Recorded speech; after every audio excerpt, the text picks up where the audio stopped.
Oremos juntos.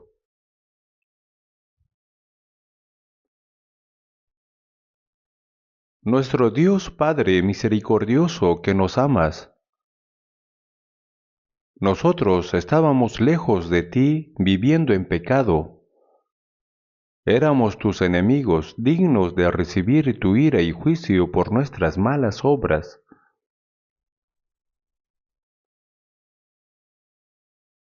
Pero cuando aún no te conocíamos, tú nos amaste primero, y el Señor Jesús recibió la maldición y el juicio que merecíamos recibir, y con su preciosa sangre que derramó limpió nuestros pecados para siempre, nos libró del juicio y la maldición y nos salvó sin mérito alguno de nuestra parte.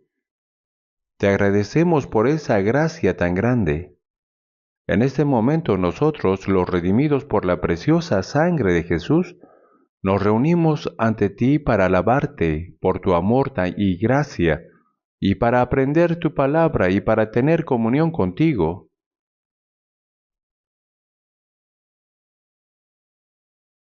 Creemos que en este momento también estás presente con nosotros. Cuida a cada uno de nosotros y sosténnos con tu poderosa mano. Y si hay alguien entre nosotros que todavía no ha comprendido verdaderamente tu amor, abre su corazón y guíale para que pueda entender este grande y maravilloso amor y gracia tuya y recibir por fe la vida eterna y la esperanza.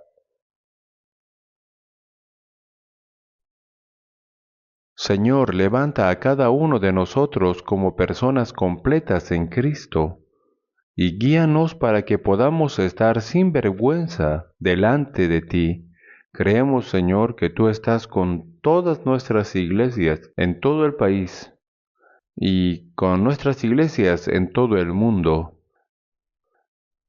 y con los hermanos que guardan la fe y predican el Evangelio a pesar de las dificultades. Creemos que tú nos ayudas con el poder de la palabra y el Espíritu Santo.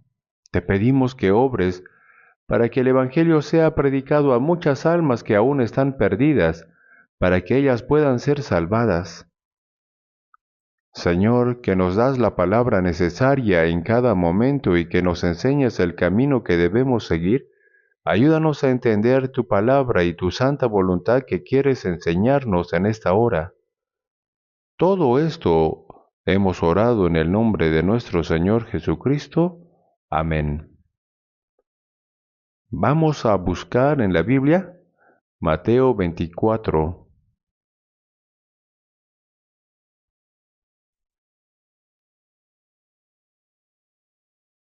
Mateo 24.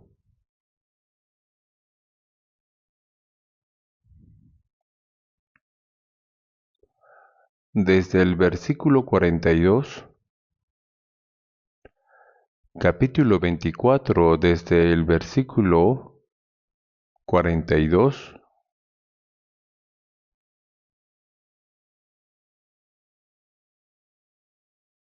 hasta el 44, se lo leo.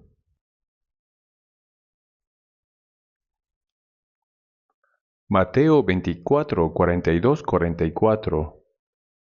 Velad pues, porque no sabéis a qué hora ha de venir vuestro Señor.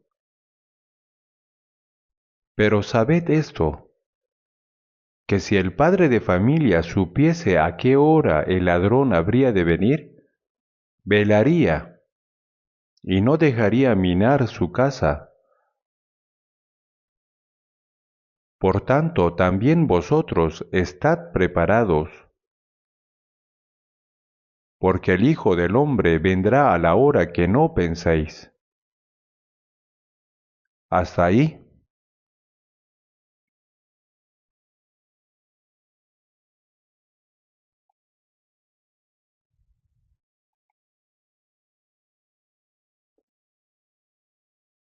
Ayer, algunos ancianos diáconos y yo visitamos la inauguración de la iglesia de Tonge, que está muy lejos de aquí. Nos tomó bastante tiempo llegar. Entonces han construido un nuevo templo y muchas personas están evangelizando juntos. Dicen que hay 18 iglesias nuestras en la provincia de Canjuan. Antes había pocas iglesias en esa región, pero ahora cada vez hay más y muchas personas están siendo salvadas y las iglesias están trabajando activamente para predicar.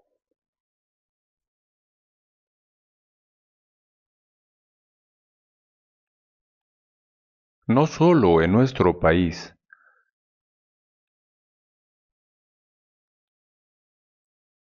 sino que en todo el mundo hay muchos peligros políticos, militares y ambientales. Al ver todo eso, sentimos más profundamente que el día de la segunda venida del Señor está muy cerca. En Marcos 13:29 Jesús dijo: Cuando veáis que suceden estas cosas, conoced que está cerca a las puertas. Tanto en el Antiguo como en el Nuevo Testamento hay muchas referencias sobre la segunda venida de Cristo. Todas las demás profecías en la Biblia ya se han cumplido con precisión, y ahora lo único que queda es el regreso del Señor. La segunda venida del Señor será el día en que termine la obra de la salvación de Dios, y el día en que juzgará a todas las personas de esta tierra. Sabemos que ese final está muy cerca. Por eso hoy quiero hablarles sobre la segunda venida de Jesús.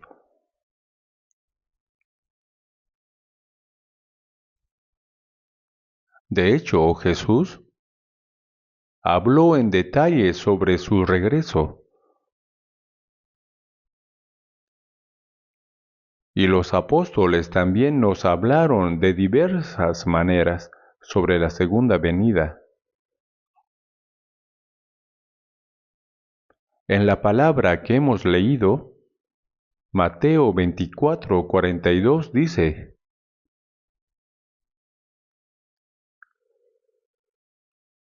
Velad pues, porque no sabéis a qué hora ha de venir vuestro Señor.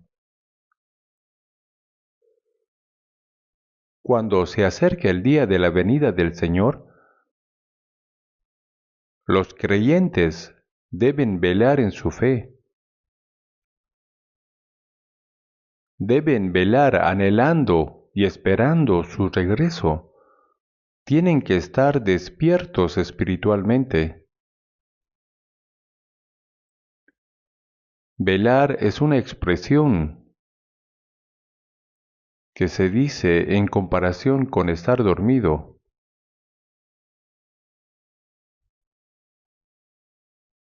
Los cristianos salvos que han recibido la nueva vida y que tienen la esperanza eterna, ahora deben llevar una vida cristiana despierta ante los ojos de Dios. Por eso dice: Velad pues, porque no sabéis a qué hora ha de venir vuestro Señor. A pesar de que es seguro que el Señor vendrá de nuevo, del día y la hora nadie sabe. El Señor dijo que ni los ángeles del cielo ni el Hijo lo saben, ni siquiera Jesús lo sabe, solo el Padre lo sabe porque está en el plan de Dios. Pero en la Biblia, Dios nos ha mostrado varias señales de que ese día está cerca.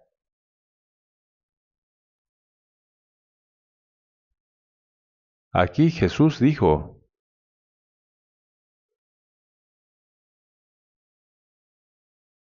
porque no sabéis a qué hora ha de venir vuestro Señor. Pero sabed esto, que si el padre de familia supiese a qué hora el ladrón habría de venir, velaría y no dejaría minar su casa. Las casas de los israelíes eran diferentes a las nuestras actuales. Estaban hechas de ladrillos de barro o de madera con barro.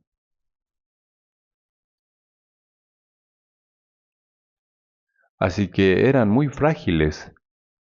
Por eso, cuando venía un ladrón, no necesitaba abrir la puerta, sino que podía entrar perforando la pared. Entonces dijo, velaría y no dejaría minar su casa.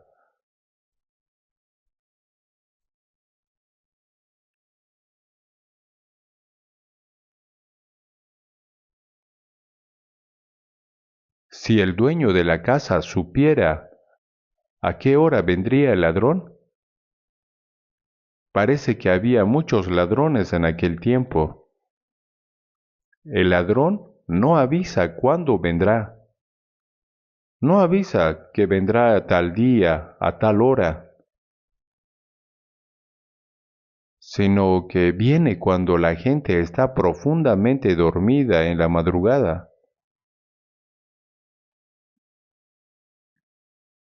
Así de repente los ladrones perforan la casa,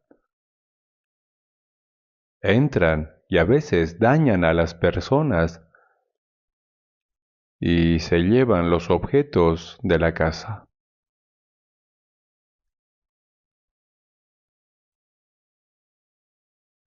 Por tanto, también vosotros estad preparados, porque el Hijo del Hombre vendrá a la hora que no penséis.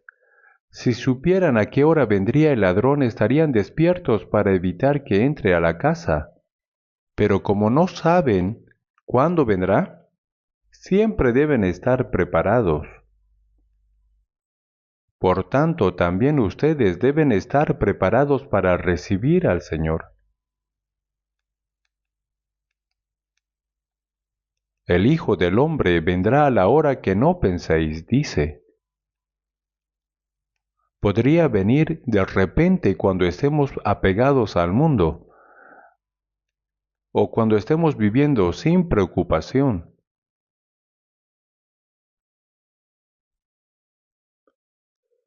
Ahora realmente podemos saber que el día del Señor está cerca a través de varias señales.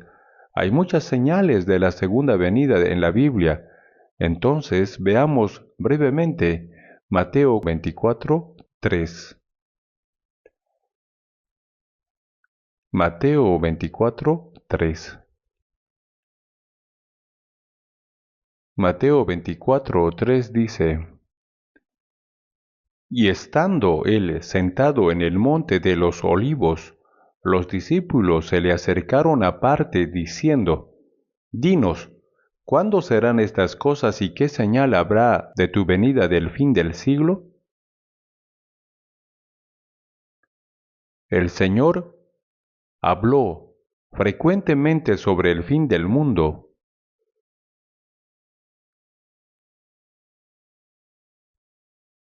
Cuando los discípulos estaban con Jesús en el monte de los olivos,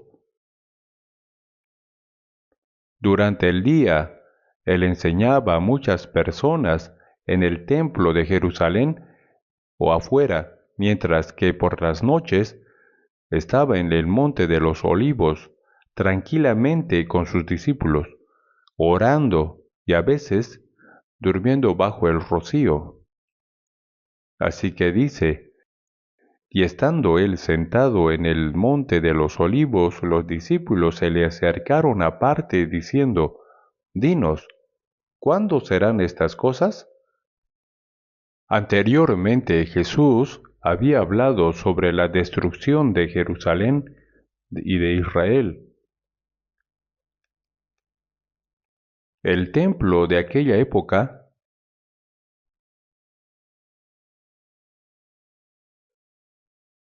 antes del año 586 a.C.,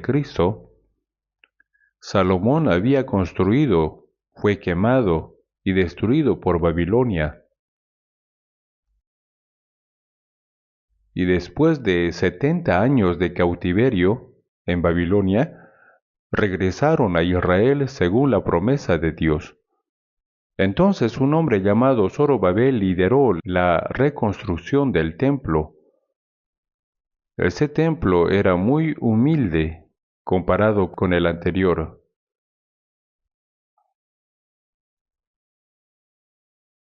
Pero más tarde, cuando Roma gobernaba Israel, el rey Herodes, enviado por Roma, amplió ese templo de manera impresionante para ganarse el favor de los judíos. Así que el templo en tiempos de Jesús tardó 46 años en construirse. De verdad era muy magnífico. Este templo fue construido principalmente con piedras talladas, pero Jesús dijo que no quedaría piedra sobre piedra que no fuera derribada. Esto sorprendió a los discípulos, pues la destrucción de Jerusalén significaba la destrucción de Israel. Por tanto, los discípulos debían estar temerosos y curiosos. ¿Cuándo serán estas cosas? Preguntaron. ¿Cuándo será la destrucción del templo, es decir, la destrucción de Jerusalén? ¿Y qué señal habrá de tu venida del fin del siglo?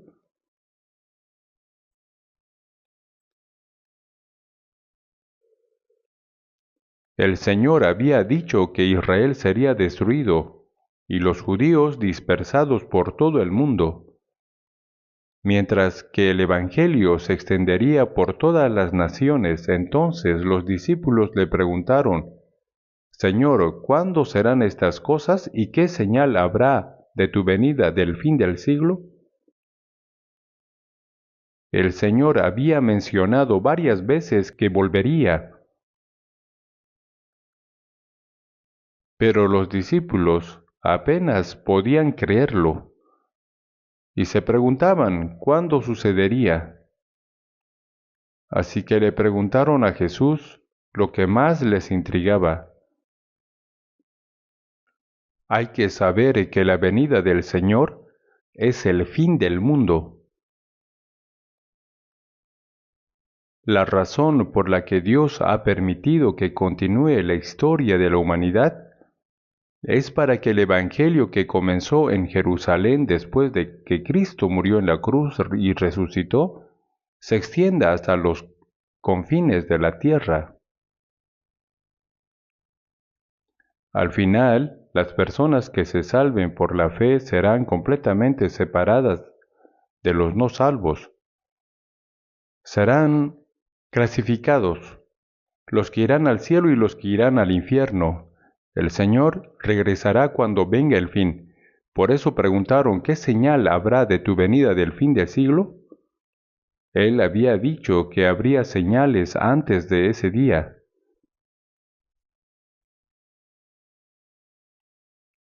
Cuando sentimos el cálido aire de primavera y vemos brotar las flores, yo cuando fui a la iglesia de Tonge, vi que los cerezos estaban floreciendo a lo largo del camino, y me di cuenta, ahora es primavera. Esa es la señal de la primavera. Y cuando las hojas verdes se vuelven amarillas y caen con el viento, sabemos que el invierno se acerca. Es decir, podemos predecir eventos futuros viendo lo que está sucediendo ahora. Por eso el Señor dijo que antes de su regreso no vendría de repente sin señales, sino que habrá varias. Ellos le preguntaron, ¿qué señales habrá antes de ese día? Esto es algo que también nos intriga mucho, ¿verdad? Así que Jesús respondió de varias maneras. Mateo 24:7 dice, porque se levantará nación contra nación, y reino contra reino, y habrá pestes y hambres, y terremotos en diferentes lugares, y todo esto será principio de dolores. Entre varias señales las naciones lucharán entre sí. Este es un conflicto ideológico, incluso en nuestro país. Aunque somos del mismo pueblo, debido a la ideología, las personas bajo el régimen comunista de Corea del Norte y nosotros en el mundo libre no podemos coexistir, por lo que hemos tenido guerras y aún estamos en un estado de alta tensión, ¿verdad? Sí, las naciones luchan entre sí. Esto ocurre no solo en nuestro país, sino en muchas partes del mundo. También se levantará reino contra reino. Se refiere a las guerras entre las naciones. Existe la amenaza de guerra. Muchas personas murieron debido a la Primera y Segunda Guerra Mundial. Y si estalla la última guerra, no será una guerra en un país, sino de todo el mundo. Entonces, no solo muchas personas morirán, sino que terminará la historia de la humanidad. Según la Biblia, como sabemos, la última guerra será nuclear.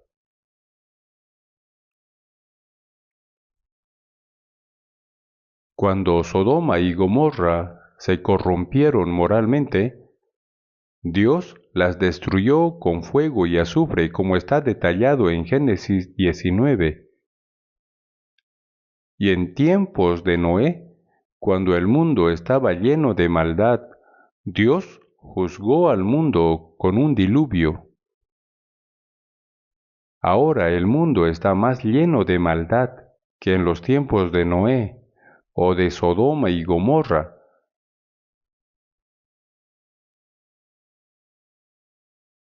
Realmente solo queda el juicio final de Dios. Pero la razón por la que Dios aún no ha juzgado al mundo, según 2 de Pedro 3:8, es porque para el Señor un día es como 1000 años y 1000 años como un día. Y Él es paciente para con nosotros, no queriendo que ninguno perezca, sino que todos procedan al arrepentimiento. Dios está esperando pacientemente que más almas no salvas reciban la salvación. Pero aunque Dios espera con paciencia, también tiene un límite. Cuando llegue el momento, deberá terminar. Así que se levantará nación contra nación y reino contra reino. Esta es la amenaza de la guerra. Y la última guerra será diferente a las guerras anteriores, pues la final será nuclear. Actualmente, 8 países en el mundo poseen armas nucleares. Incluso, un país pequeño como Corea del Norte está desarrollando armas nucleares y amenazando con ellas. En Ezequiel 38 se describe en detalle cómo será la última guerra nuclear. Está escrito que Rusia desempeñará un papel principal en esa guerra. Es Rusia. Desde el extremo norte directamente al norte de Israel está Moscú.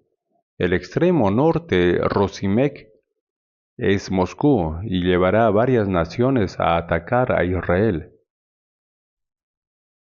Ya están preparados para esto. Las naciones que estarán al frente cuando Rusia vaya a atacar a Israel están exactamente como se menciona en la Biblia. El país que estará a la vanguardia es Irán. El propósito de Irán al desarrollar armas nucleares es atacar a Israel. Y Rusia los apoya desde atrás. Aunque no se sabe exactamente cuántas armas nucleares han fabricado, las han escondido bajo tierra. Por eso dice que han matado al menos 4 científicos iraníes que desarrollaban armas nucleares, que yo sepa. A uno, mientras subía a su auto por la mañana, y cuando arrancó explotó una bomba. Así de varias maneras han muerto entre 4 y 6 personas, porque Israel no lo tolera.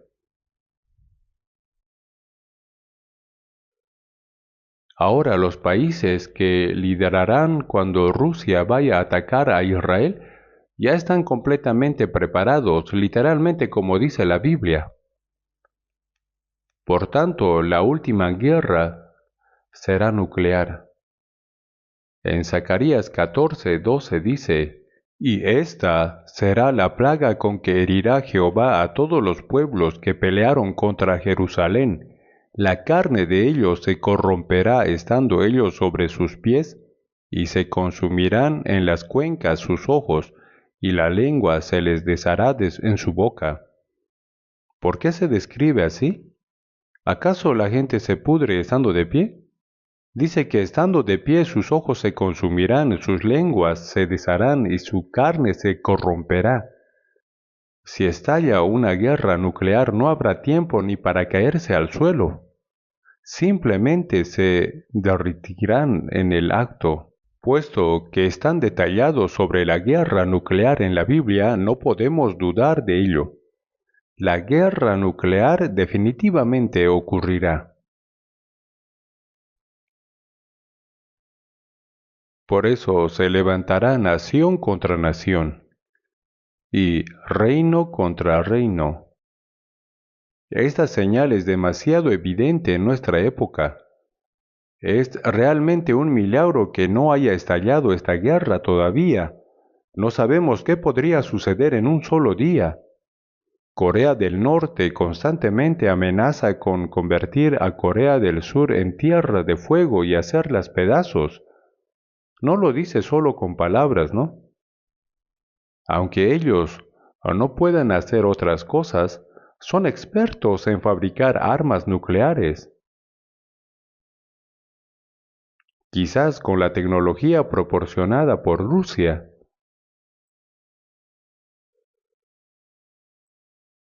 Por eso se jactan de ser una potencia militar de primer nivel mundial. De todos modos, vivimos en tiempos peligrosos. Sin embargo, no debemos temer demasiado. La guerra nuclear ciertamente ocurrirá. Cuando estalle una guerra nuclear en cualquier lugar o momento, eso será el fin del mundo. Pero antes de que llegue ese día, el Señor vendrá. Así como antes de la destrucción de Sodoma y Gomorra, Dios sacó a Lot y a sus 2 hijas, y como en el juicio del diluvio salvó en el arca a Noé y su familia en total 8 personas, de igual manera antes del juicio final por el fuego, el Señor nos salvará. En Isaías 50:11 dice, He aquí que todos vosotros encendéis fuego y os rodeáis de teas, andad a la luz de vuestro fuego y de las teas que encendisteis, entrarán en el fuego que ellos mismos encendieron, y allí perecerán. La humanidad morirá por las bombas que ellas mismas creó. Sin embargo, antes de que llegue ese día, el Señor volverá. Esa será la segunda venida de Jesucristo en el aire, así como Enoc fue llevado antes del diluvio, y como Lot y sus 2 hijas fueron guiados fuera de Sodoma,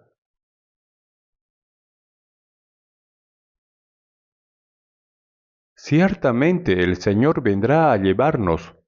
En Primera de Tesalonicenses 1:10 se menciona que cuando el Señor regrese nos librará de la ira venidera. Jesús vendrá para salvarnos de ese juicio final que vendrá sobre el mundo.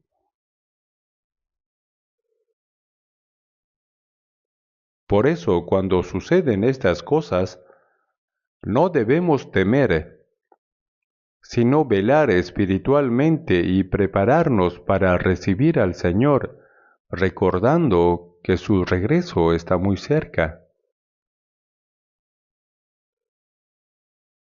En Mateo 24, 7, 8 dice: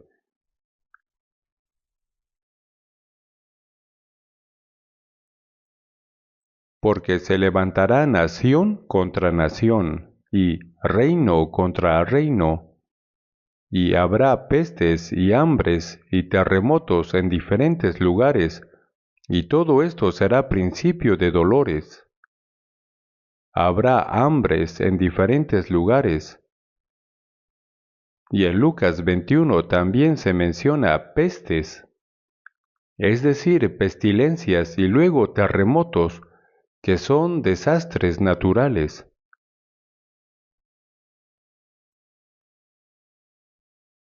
Aunque siempre ha habido terremotos, desde el siglo XX comenzaron a incrementarse dramáticamente. Y ahora ocurren tantos en un solo año que muchísimas personas mueren a causa de ello. Recientemente en Myanmar hubo un terremoto de magnitud 7.7, por lo cual muchas vidas murieron. Sabemos que habrá señales de terremotos aún más grandes en diversas partes del mundo. Es cierto. En cuanto al hambre, es lo que llamamos escasez. Aunque siempre ha habido hambrunas,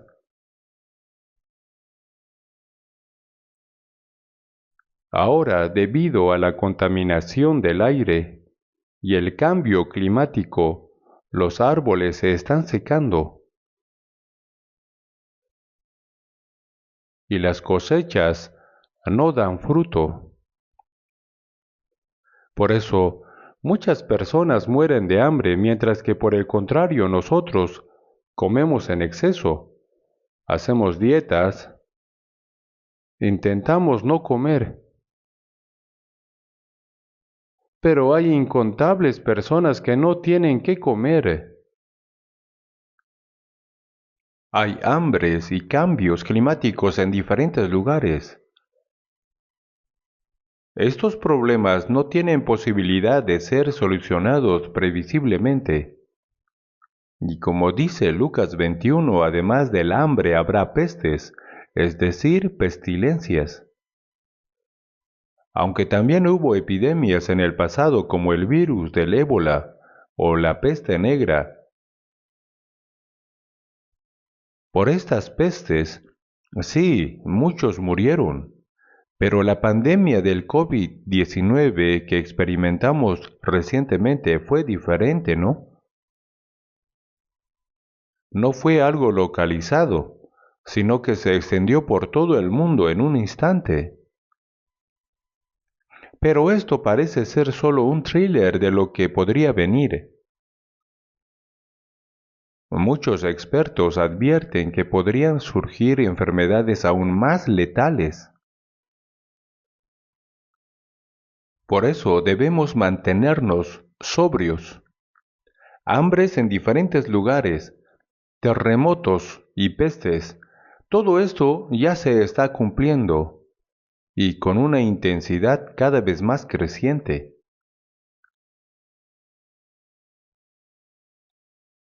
Dice, todo esto será principio de dolores. El principio de dolores es el juicio final que Dios traerá sobre este mundo para juzgar a los impíos. Y debemos entender que esto ya ha comenzado en nuestra generación. Será principio de dolores. Luego en el versículo 11 dice que muchos profetas se levantarán y engañarán a muchos. Esta es otra señal importante, que se aumentarán muchos falsos profetas. Aunque ya existía en los tiempos del Antiguo Testamento Hoy en día hay una cantidad impresionante. Muchos de ellos se levantan y engañan a la gente. ¿Se han preguntado cuántos podrían ser? Lo curioso es que ninguno de ellos se presenta como falso. Ellos mismos dicen que son verdaderos.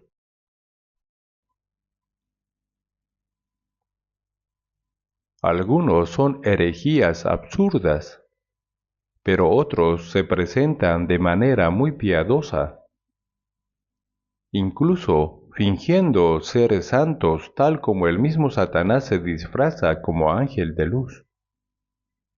Por eso en Mateo 7:21 dice: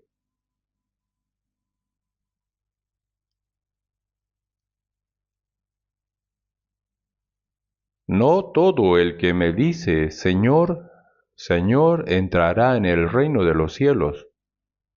Aparecen muchos profetas falsos que claman, Señor, Señor, y engañan a muchas personas. Hoy en día hay muchísimas iglesias, denominaciones, pastores, y todos parecen muy fervorosos.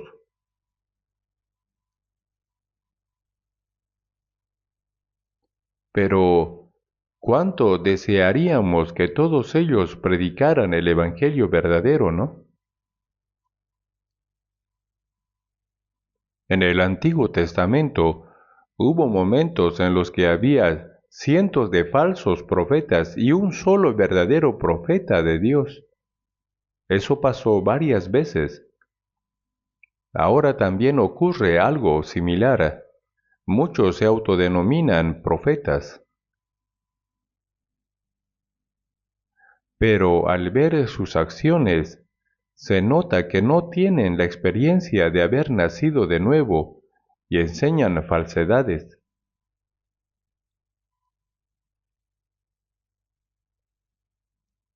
Aparentan ser santos y hacer buenas obras, pero son hipócritas. Abundan los falsos creyentes y por eso es tan difícil encontrar hoy en día a alguien que verdaderamente predique el Evangelio de Dios. En Corea del Sur hay muchísimos cristianos y vivimos en una época en la que el cristianismo se ha difundido por todo el mundo. Sin embargo, lo extraño es que es sumamente difícil encontrar a alguien que de verdad ha nacido de nuevo.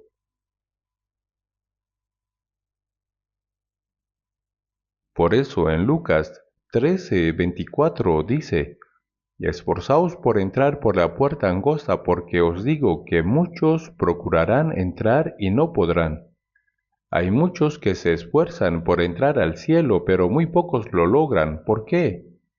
Porque los falsos creyentes enseñan mentiras y con eso engañan a muchos. Tantos se levantan y engañan a tantas personas. Como son muchos, la gente piensa que eso es verdad.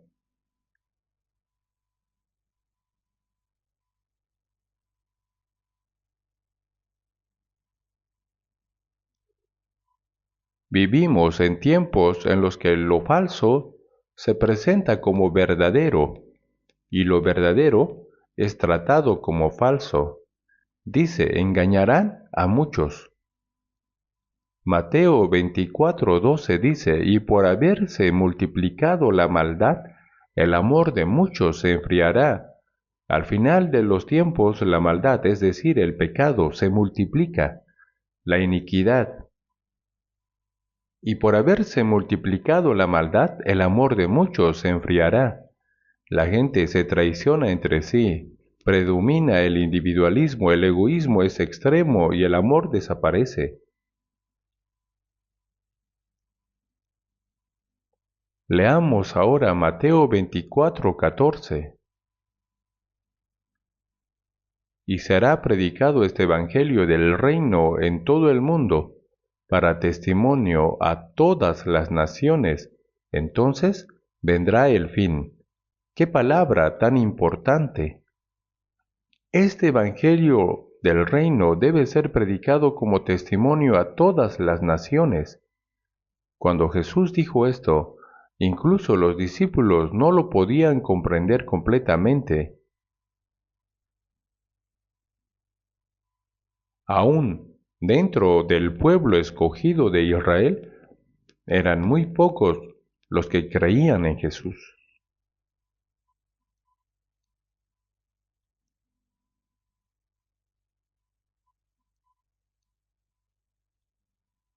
Pero, ¿qué ha pasado más de 2000 años después de que Jesús dijo esas palabras?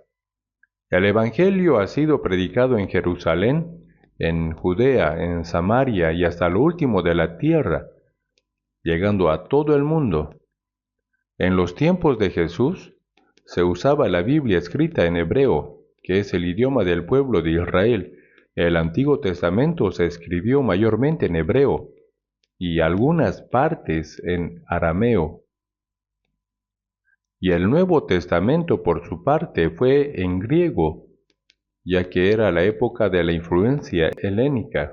Pero ahora, ¿quién entendería si habláramos en hebreo o en griego antiguo? Para que el Evangelio sea predicado en todo el mundo, tiene que ser traducido a las lenguas de cada país. Actualmente se ha traducido a 3686 dialectos. Esa es la cifra anunciada oficialmente. En otras palabras, ya se ha traducido a todos los idiomas necesarios para alcanzar el mundo entero, y será predicado este Evangelio del reino en todo el mundo. El Evangelio ya ha sido predicado hasta lo último de la tierra, así que cuando dice, y entonces vendrá el fin, se refiere a la segunda venida del Señor y el cumplimiento de la última obra del Evangelio. Sin duda, fuimos salvos en la última era que Dios determinó y estamos viviendo en un tiempo donde el regreso del Señor está más cerca que nunca. No hay duda de ello, es completamente cierto. Todas las señales que debían cumplirse antes de su venida ya se han cumplido. Entonces, ¿qué más queda?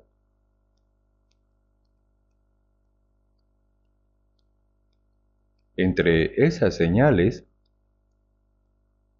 una de las más importantes se encuentra en Mateo 24, 32 y 34. Mateo 24, 32 al 34. De la higuera aprended la parábola. Cuando ya su rama está tierna y brotan las hojas, sabéis que el verano está cerca. Así también nosotros, cuando veáis todas estas cosas, conoced que está cerca a las puertas. De cierto os digo que no pasará esta generación hasta que todo esto acontezca. Aprended la parábola de la higuera. ¿A qué simboliza la higuera? Al pueblo de Israel. Por ejemplo, en Corea la flor nacional es la rosa de Sarón. Esta florece y se marchita repetidamente durante todo el año, resistiendo incluso los insectos que se le adhieren. Así, Corea ha sido un país que ha soportado muchas dificultades y ha sobrevivido como esa flor. De igual manera, para Israel, el árbol que lo simboliza es la higuera. ¿Y por qué la higuera? Porque no tiene flores visibles, pero cuando uno abre un higo, el interior es rojo, así que algunos dicen que sus flores están escondidas dentro del fruto. En el Antiguo Testamento también se menciona que cuando el pueblo de Israel desobedecía, Dios dijo, sois como los higos malos, tan malos que no se pueden comer. Cuando Israel actuaba mal, era comparado como una higuera mala.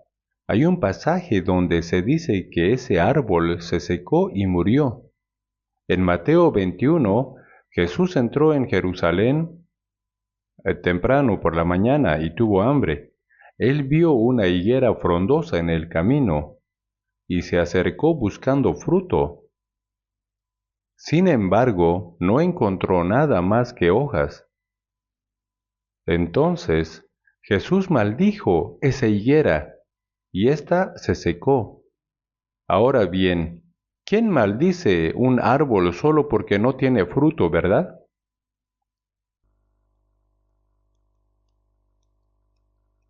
Recuerdo que antes leí un libro de Bertrand Russell, un filósofo, titulado ¿Por qué no soy cristiano? Russell quedó huérfano de joven y fue criado por su abuela, una fiel cristiana. A pesar de eso, él nunca creyó y murió siendo ateo.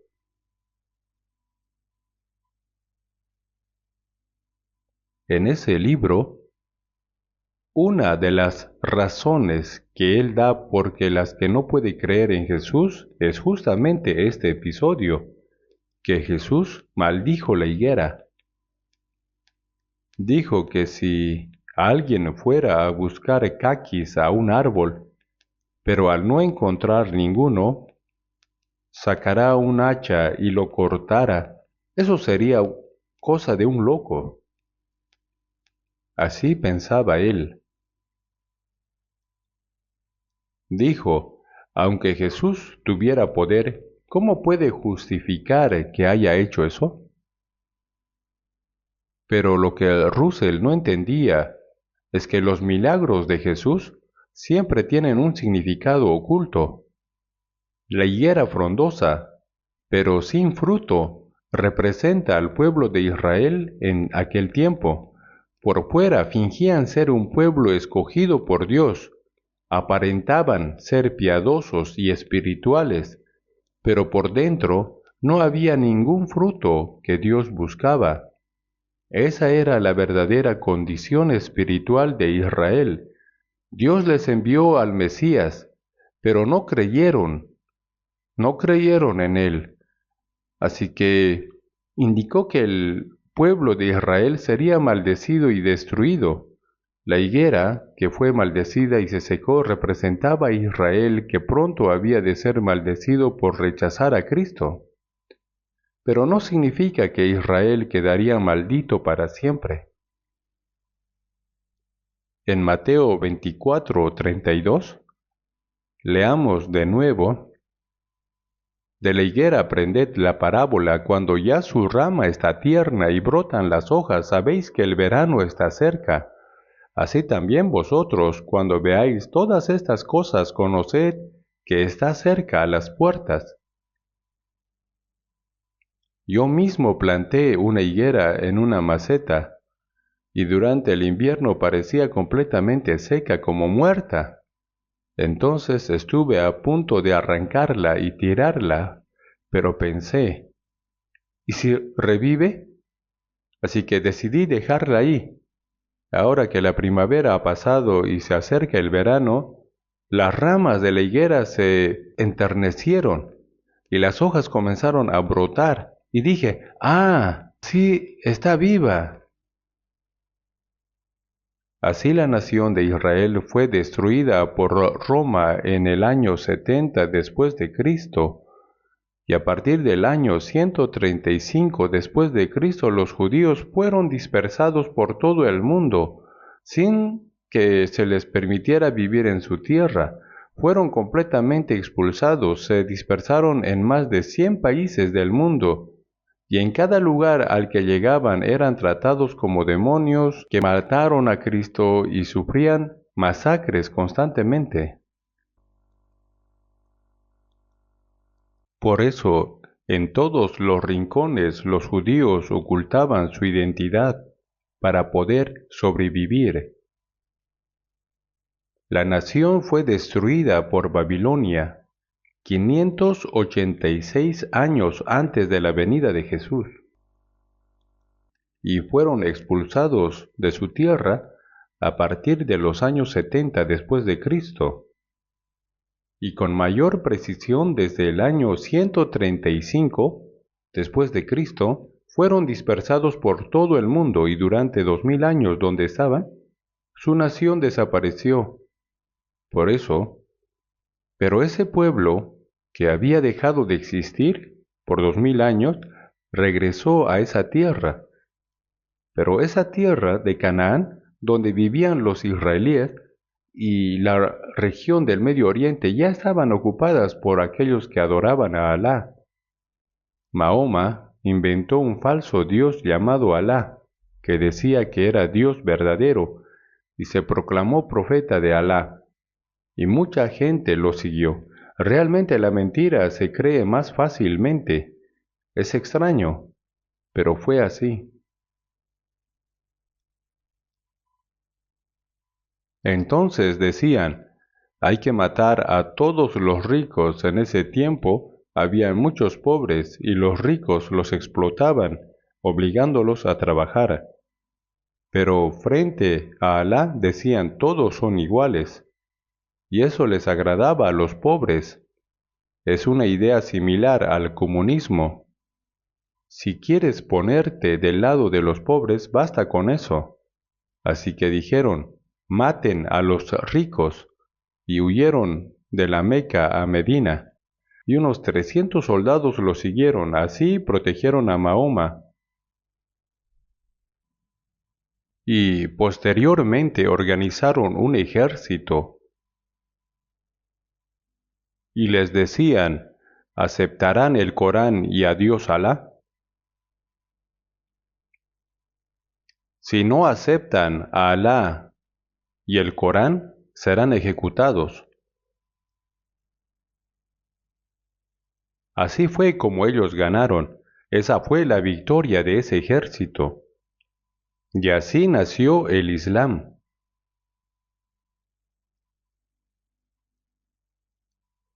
Hoy en día, los musulmanes dominan el Medio Oriente y hay unos 50 países islámicos en el mundo. Es impresionante. Entonces, el pueblo de Israel fue completamente dispersado y esa tierra fue ocupada por musulmanes que adoraban a Alá. Pero, ¿cómo es que el pueblo de Israel pudo reunirse de nuevo, entrar en esa tierra, derrotar a las poderosas fuerzas árabes que adoraban a Alá y arrebatar esa tierra para convertir el desierto en tierra fértil y fundar una nación? Imagínense eso.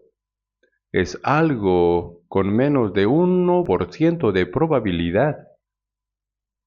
Pero la Biblia dijo que cuando el Evangelio sea predicado hasta lo último de la tierra, Israel será restaurado. Cuando la rama de la higuera está tierna y brotan las hojas, eso significa que Israel está siendo restaurado. Sabed que el Hijo del Hombre está cerca a las puertas.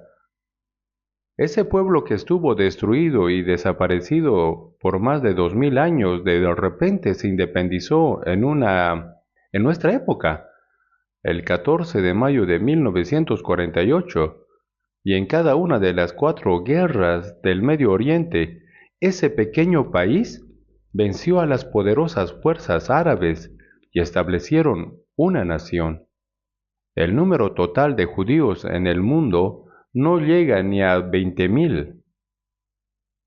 Probablemente ni siquiera alcanza la población del área metropolitana de Corea del Sur.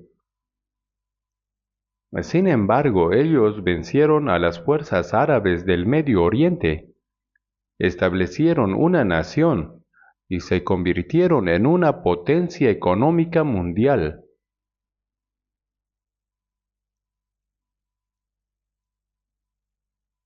Es un pueblo que siempre gana en las guerras, con la mente más brillante, que tiene más dinero que todos. Realmente es un pueblo asombroso. Pensábamos que había sido exterminados por completo, pero ¿cómo es que después de más de 2000 años se independizaron? Así como las ramas de la higuera se enternecen y brotan hojas después del invierno, aunque parecían estar muertas, eso indica la restauración de Israel. El 14 de mayo de 1948 brotaron esas hojas. Lo saben, ¿no? Pensábamos que estaban muertos, pero esa nación de Israel que había desaparecido se convirtió en nación después de más de 2000 años. Eso no tiene precedentes en la historia del mundo. En Jeremías 31 dice que mientras no desaparezcan las leyes de la luna y de las estrellas, tampoco desaparecerá la nación de Israel. Ciertamente volverá a ser nación.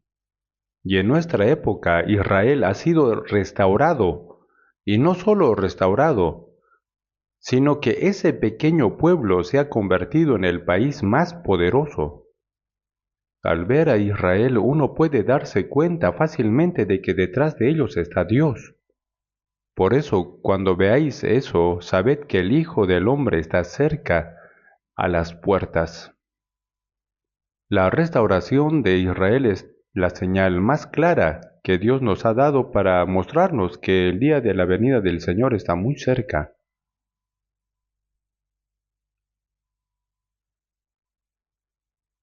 Y en Mateo 24, en los versículos 34 y 35 dice: De cierto os digo que no pasará esta generación hasta que todo esto acontezca. El cielo y la tierra pasarán, pero mis palabras no pasarán. La expresión antes que pase esta generación no se puede definir como unas pocas décadas. No se puede fijar cuántos años dura una generación, pero lo claro es que cuando los hombres de esa época aún están vivos, Pilato entregó a Jesús para que fuera crucificado, pero él había defendido 3 veces a Jesús. ¿Por qué queréis crucificarlo si es inocente? Pero los judíos obstinadamente clamaban: crucifícale, y lo amenazaron diciendo: si no lo crucificas, también tú eres uno de ellos, eres rebelde contra César. Pilato también era un cobarde. Si el pueblo de Israel protestaba o provocaba una revuelta, Roma llamaría de regreso a Pilato, acusándolo de mala gestión política. Así que pensó: sí, está bien, ¿quieren que mate a un inocente? Lo haré. Pero se lavó las manos delante de ellos diciendo: inocente soy de la sangre de este justo, allá vosotros. Y respondieron: claro, su sangre sea sobre nosotros y sobre nuestros hijos, o sea, desde su propia generación hasta sus descendientes por casi 2000 años. El precio de la sangre por haber matado a Cristo inocente recaería sobre ellos. En Mateo 23:36 Jesús dijo: todo esto vendrá sobre esta generación. Se refiere a la generación en que estaban vivos los que mataron a Jesús. Mientras esas personas aún vivían, Jerusalén fue destruida. Así también cuando Jesús dijo que no pasará esta generación hasta que todo esto acontezca, se refiere al que el Señor vendrá mientras estén vivos los hombres que vieron la restauración de Israel. ¿Qué época es esa? Es la nuestra. Hasta apenas unas pocas décadas, el Estado de Israel no existía en la tierra. Esta tierra se había convertido en desierto y estaba completamente ocupada por los musulmanes, los enemigos de nacimiento de Israel. Entonces, ¿cómo iban a entrar a derrotarlos, convertir el desierto en tierra fértil y establecer una nación? Desde el punto de vista humano, era absolutamente imposible. Pero cuando es imposible, Dios lo hace posible para mostrarnos que ha sido su obra. ¿Qué más podría ser sino la obra de Dios? Toda la historia de Israel está llena de milagros. Cuando pecaban eran completamente destruidos, pero no podían ser destruidos eternamente, pues si no, dirían que Dios está muerto. Por eso, aunque Israel fue maldecida a causa de su pecado, Dios lo restauró para demostrar que Él sigue vivo. Ahora ya pasó la destrucción de Israel y hemos entrado de lleno en la era de su restauración. A través de esta palabra podemos creer que el Señor vendrá mientras aún estemos vivos. Sí, el Señor vendrá mientras estemos vivos. ¿No es esto un asunto de suma importancia? ¿Acaso piensan, ¿será cierto? Así será sin duda, ya lo verán. El Señor podría venir incluso hoy, y si no viene hoy, quizás mañana, y si no este año, entonces el próximo. Hay una razón por la que aún no ha venido. Hay dos razones. Una, como muchos cristianos, aunque ya han sido salvos, no están viviendo correctamente. El Señor les da una pequeña oportunidad para que puedan vivir de manera recta, pero si no entienden eso y siguen viviendo según su propio parecer, eso no está bien. El Señor nos da una oportunidad para que vivamos para Él. Y en cuanto a aquellos que aún no son salvos, ¿no dice segunda de Pedro 3 que para el Señor un día es como 1000 años y que Él es paciente, no queriendo que ninguno perezca, sino que todos procedan al arrepentimiento? Y tener entendido que la paciencia de nuestro Señor es para salvación, dice. Esa es la razón por la que el Señor no ha venido todavía. Pero incluso el tiempo de que Dios de espera tiene un límite. Creo que vivimos en una época en la que podemos recibir al Señor estando vivos. Pensemos brevemente en lo que sucederá cuando el Señor regrese. Leamos Primera de Pedro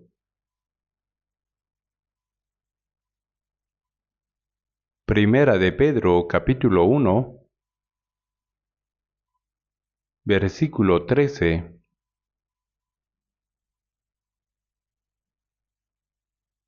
Leamos juntos el versículo 13. Por tanto, ceñid los lomos de vuestro entendimiento, sed sobrios y esperad por completo en la gracia que se os traerá cuando Jesucristo sea manifestado. Ceñir los lomos del entendimiento significa, es como una persona que va a salir de viaje. Se viste, se ciñe el cinturón y se calza los zapatos. Así nosotros debemos prepararnos para recibir al Señor que vendrá otra vez.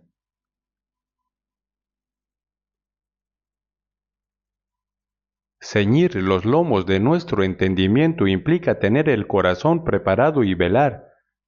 Y sed sobrio significa estar alertas.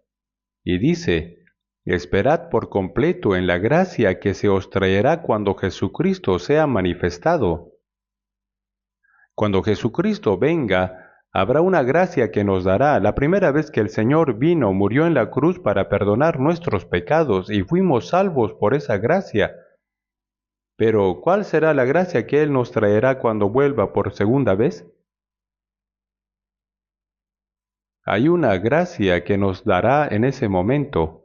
Lo poco que hayamos hecho y vivido para el Señor será recompensado con una gracia inmensamente grande. Esa es gracia.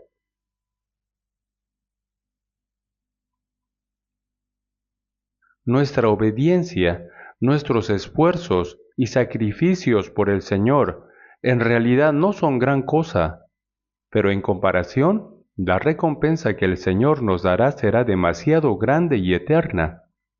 Eso es gracia. Esperad por completo en la gracia. Por eso debemos anhelar ese día.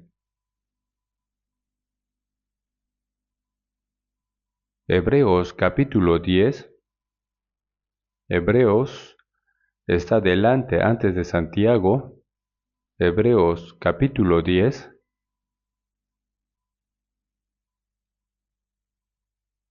Versículo 37. Hebreos 10:37. Leamos juntos. Porque aún un poquito y el que ha de venir vendrá y no tardará. Dice que dentro de un poquito, pero uno podría pensar, hace tiempo que dijo eso y aún no ha venido. Para nosotros parece mucho tiempo, ¿verdad? Pero para Dios, como dice en Salmos 90, versículo 4, 1000 años son como el día de ayer que pasó y como una de las vigilias de la noche. Pasa muy rápidamente para Dios. 1000 años son como un solo día, y un solo día como 1000 años. Y así que desde la perspectiva de Dios, es aún poquito. Él prometió, el que ha de venir, vendrá y no tardará. El regreso del Señor es una promesa segura, sin falta se cumplirá.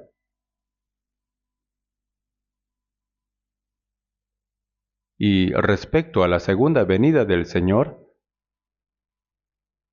hay dos aspectos a considerar.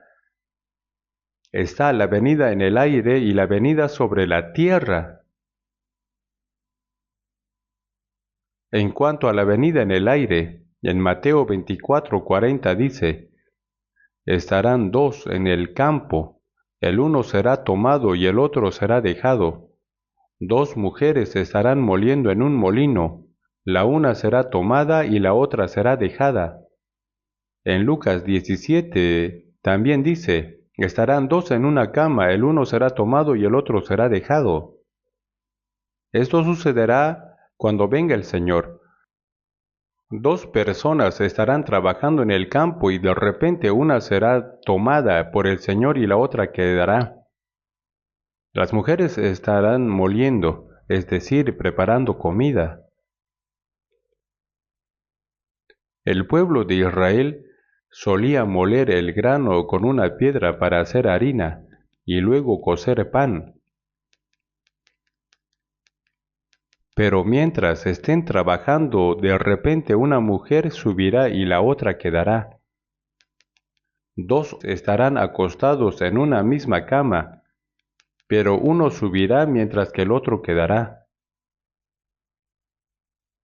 Ya sea que estemos yendo al trabajo, haciendo negocios o cualquier otra actividad durante el día, mientras estemos trabajando diligentemente, el Señor podría llevarnos por la mañana o por la noche.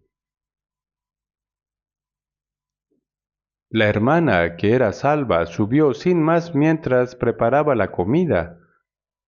Se olía que la comida se estaba quemando, pero no había nadie. El esposo viene. Amor, amor, se está quemando.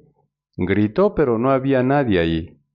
Y cuando la esposa es salva, pero el esposo no, puede suceder cosas así. Ella se fue. Aunque él estaba profundamente dormido durante la noche, incluso si uno duerme, si es salvo, será llevado. Sea de día, de mañana o de noche, no sabemos cuándo el Señor vendrá, por eso siempre debemos estar preparados para recibirle. Vamos a buscar juntos Primera de Tesalonicenses capítulo 4, versículo 16. Primera de Tesalonicenses 4, versículos 16 al 18.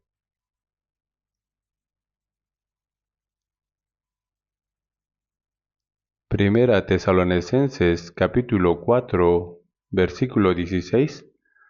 Porque el Señor mismo con voz de mando, con voz de arcángel y con trompeta de Dios descenderá del cielo, y los muertos en Cristo resucitarán primero, luego nosotros, los que vivimos, los que hayamos quedado, seremos arrebatados juntamente con ellos en las nubes para recibir al Señor en el aire, y así estaremos siempre con el Señor. Por tanto, alentaos los unos a los otros con estas palabras. Aquí dice que el Señor mismo descenderá del cielo con voz de mando, con voz de arcángel y con trompeta de Dios. Esto se refiere a la segunda venida en el aire. Se oirá la voz temible de los ángeles y la trompeta de Dios.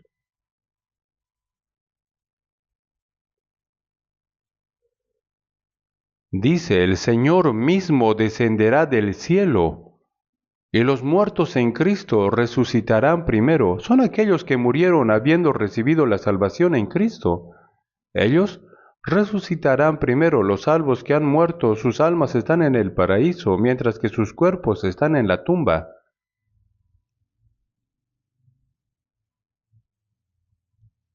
Ellos serán los primeros en resucitar con cuerpos incorruptibles. Luego, nosotros, los que aún vivimos en esta tierra, seremos arrebatados juntamente con ellos en las nubes para recibir al Señor en el aire, y así estaremos siempre con el Señor.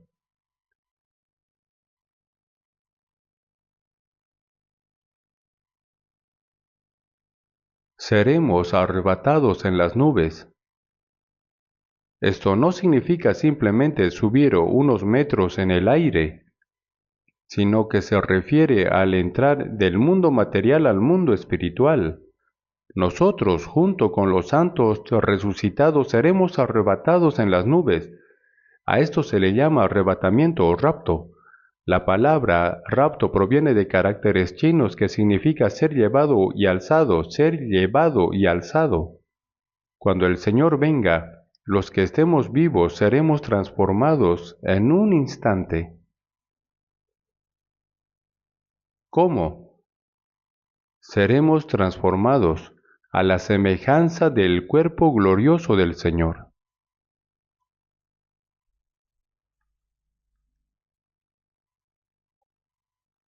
Busquemos en Primera de Corintios 15, versículo 51.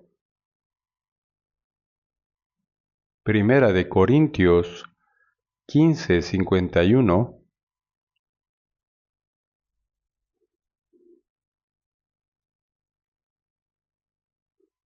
Versículos 51 y 52. Primera de Corintios 15, 51 y 52. Leamos juntos. He aquí os digo un misterio. No todos dormiremos, pero todos seremos transformados en un momento, en un abrir y cerrar de ojos, a la final trompeta, porque se tocará la trompeta y los muertos serán resucitados incorruptibles, y nosotros seremos transformados. No todos dormiremos. Aquí dormir se refiere a morir. En un abrir y cerrar de ojos a la final trompeta seremos transformados. A la señal de la trompeta final de los ángeles, nuestro cuerpo será transformado en un instante. Este cuerpo bajo y vil será transformado en un cuerpo glorioso y espiritual. Dice, porque se tocará la trompeta y los muertos serán resucitados incorruptibles. Este cuerpo nuestro se corromperá después de la muerte, pero luego viviremos con un cuerpo espiritual incorruptible. Y nosotros también seremos transformados. Leamos el versículo 54.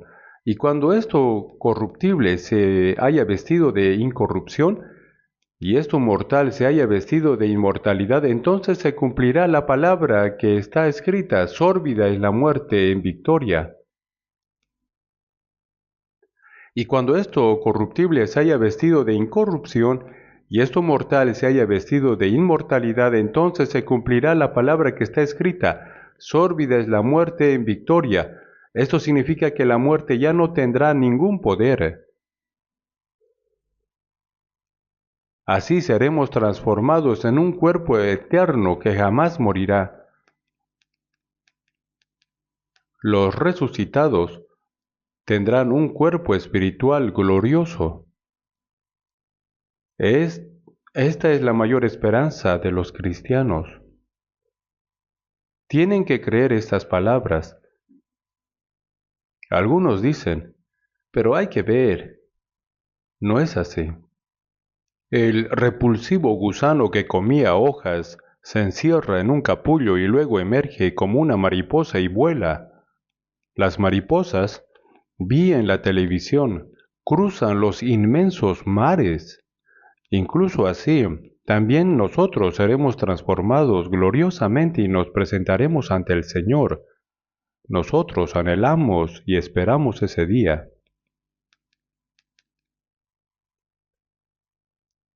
Busquemos también en Primera de Tesalonicenses 1:10. Primera de Tesalonicenses 1:10.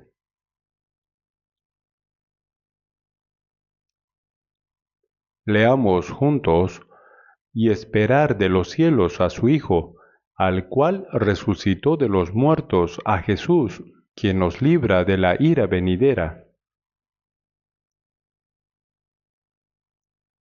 Y esperar de los cielos a su Hijo, al cual resucitó de los muertos. Esto se refiere a la venida en el aire, a Jesús que nos libra de la ira venidera. Cuando venga la ira futura de Dios sobre esta tierra, Jesús nos llevará antes de que caiga su juicio.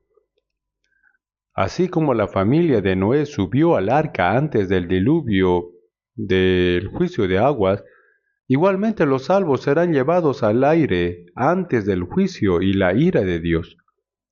En el futuro, Él nos llevará. Algunos dicen que los salvos deben pasar por los 7 años de tribulación, pero eso es falso, no es así. Es por falta de conocimiento bíblico. Nosotros no entraremos en eso. Cuando el Señor venga en el aire, Dios nos llevará con Él. Después de la venida en el aire, habrá un periodo de 7 años antes de la venida de la tierra. Durante ese tiempo sucederán varias cosas. Veamos un poco más en la Biblia. Vamos a Filipenses, justo antes está Colosenses. Veamos Filipenses 3:20.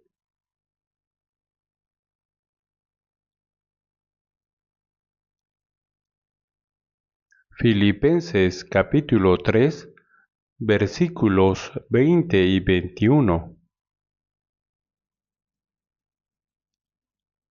20 y 21 leamos juntos.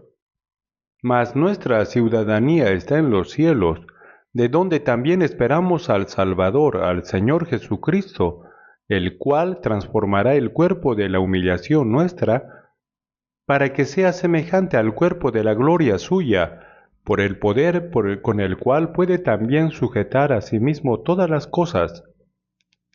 Nuestra ciudadanía está en los cielos. ¿Qué tal les parece esta palabra? Los que nacen en Corea tienen la ciudadanía coreana desde su nacimiento.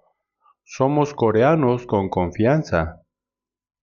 Y el país tiene la responsabilidad de protegernos y rescatarnos en el tiempo de dificultad.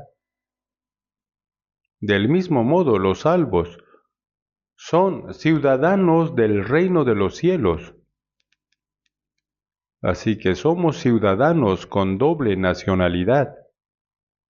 Nuestro cuerpo físico vive en esta tierra, por lo que tenemos la ciudadanía terrenal, pero nuestra alma tiene la ciudadanía del cielo. La ciudadanía de esta tierra es temporal y terminará en algún día. Sin embargo, la ciudadanía celestial es eterna y gloriosa. Nuestra ciudadanía está en los cielos, de donde también esperamos al Salvador, al Señor Jesucristo. El Señor vendrá para llevarnos a ese reino, a un reino eterno. Él vendrá a salvarnos, a llevarnos de este mundo lleno de sufrimiento. Eso también es la salvación final. Por eso en Romanos 8:23 dice, la redención de nuestro cuerpo. Nosotros esperamos ese día. Dice, por el poder con el cual puede también sujetar a sí mismo todas las cosas. El Señor creó y gobierna todas las cosas con su palabra. Dice, el cual transformará el cuerpo de la humillación nuestra para que sea semejante al cuerpo de la gloria suya. Este cuerpo bajo y vil será transformado en un cuerpo glorioso como el del Señor, en un cuerpo espiritual. Como un gusano repugnante se convierte en mariposa. Anhelamos ese día. Esta es la mayor esperanza del cristiano, ¿verdad? Debemos anhelar y esperar ese día. Veamos también Colosenses. Después de Filipenses está Colosenses. Leamos Colosenses 3, versículo 4. Colosenses 3, versículo 4. Leamos juntos. Cuando Cristo vuestra vida se manifieste, entonces vosotros también seréis manifestados con Él en gloria. Cuando Cristo vuestra vida se manifieste, es decir, en su segunda venida, entonces vosotros también seréis manifestados con Él en gloria. También entraremos en la gloria del Señor con un cuerpo glorioso como el suyo. Es difícil entender cuán maravillosa será esa gloria. ¿Se entiende o no? No, ¿verdad? Pero lo sabremos allá.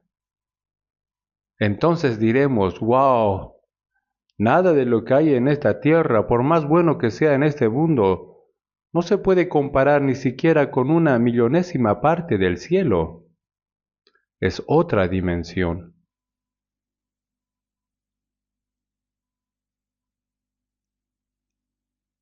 Y ahora veamos un poco más en Mateo 16. Mateo 16.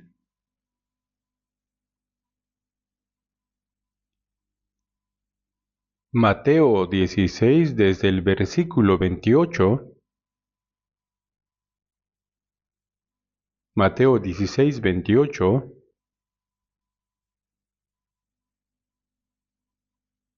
Se los leo.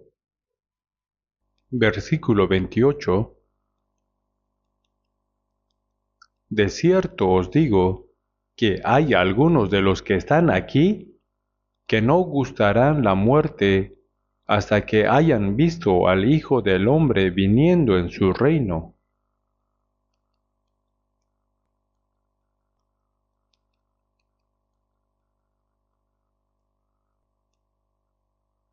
Jesús, estando con sus discípulos, dijo que algunos de los que están aquí no gustarán la muerte hasta que hayan visto al Hijo del Hombre viniendo en su reino. Pero ya hace tiempo que murieron sus discípulos. ¿Por qué no viene todavía? ¿Qué significa esta palabra? Lo que el Señor quería decir era que les mostraría de antemano a los discípulos la escena de su segunda venida. No es que iba a venir en ese instante, sino que mostraría cómo será. Algunos lo verán, dijo.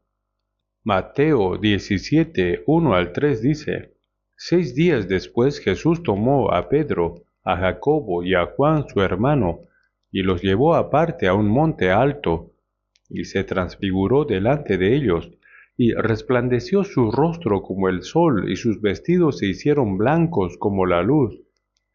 Y he aquí les aparecieron Moisés y Elías hablando con él. Dice, 6 días después Jesús tomó a Pedro, a Jacobo y a Juan su hermano, y los llevó aparte a un monte alto, y de repente el cuerpo de Jesús se transfiguró. Por eso, su cuerpo resplandeció como el sol, y sus vestidos se hicieron blancos como la luz. La apariencia de Jesús se transformó repentinamente en un cuerpo glorioso, y de repente aparecieron Moisés y Elías. Ellos estaban hablando con Jesús. Por un lado, Moisés es el representante de la ley del Antiguo Testamento, y por otro lado Elías es el representante de los profetas. ¿Por qué aparecieron estos dos hombres? Jesús estaba mostrando dos eventos que sucederían en su segunda venida. Pedro explicó esta escena del monte de la transfiguración en Segunda de Pedro capítulo 1. Segunda de Pedro 1, versículo 16 al 18. Desde el versículo 16, Se los leo.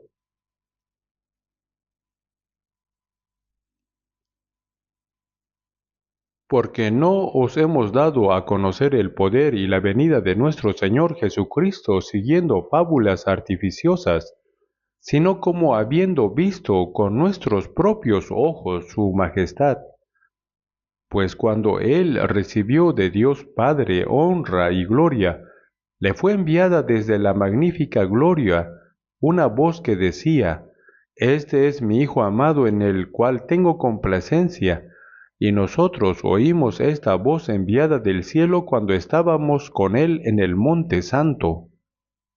Pedro dijo que la venida de nuestro Señor, en honra y gloria, no son fábulas artificiosas, sino, dice, como habiendo visto con nuestros propios ojos su majestad. Él afirmó, Vimos con nuestros propios ojos la gloria del Señor en su venida. ¿Cuándo fue eso? En el monte de la transfiguración, en el monte alto. Esa escena fue una prefiguración de su venida en su gloria. Cuando se oyó, Este es mi Hijo amado en el cual tengo complacencia, y nosotros oímos esta voz enviada del cielo cuando estábamos con él en el monte santo. Esa transfiguración de Jesús en verdad fue una visión de su segunda venida. Pedro lo vio de antemano. Dios mostró por un momento lo que sucederá en el futuro.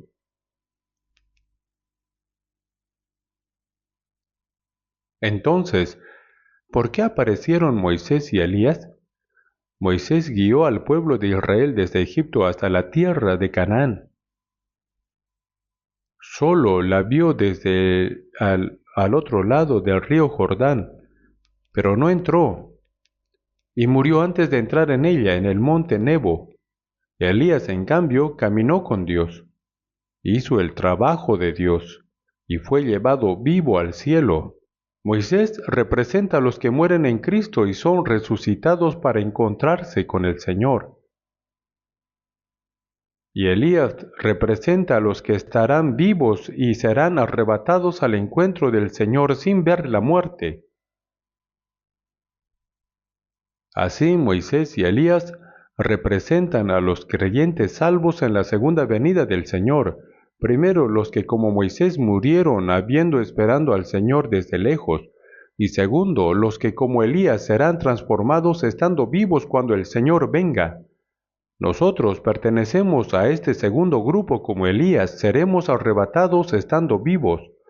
Hoy el tiempo ha pasado muy rápido, así que nos quedamos aquí y luego sigamos viendo más sobre la segunda venida de Jesús. Oremos juntos. Nuestro Dios Padre misericordioso, sabemos que el día del regreso del Señor, tal como prometiste, está muy cerca. Este mundo está lleno de pecado, de mentira y de injusticia. Sabemos que el día del juicio está cerca. Y nosotros, los salvos, en medio de cualquier tribulación o sufrimiento en este mundo, serviremos solo a ti, obedeceremos a tu palabra y viviremos para tu voluntad y gloria, sabiendo que cuando regrese el Señor seremos transformados en gloria. Señor, en medio de esta gloriosa esperanza que nos has dado, no dejes que nuestros corazones se desvíen hacia las vanidades del mundo, ni que vivamos conforme a los deseos de la carne, sino dirige todas nuestras vidas para que podamos vivir correctamente obedeciendo y anhelando la venida del Señor que nos salvó para tu gloria. En el nombre de nuestro Señor Jesucristo oramos. Amén.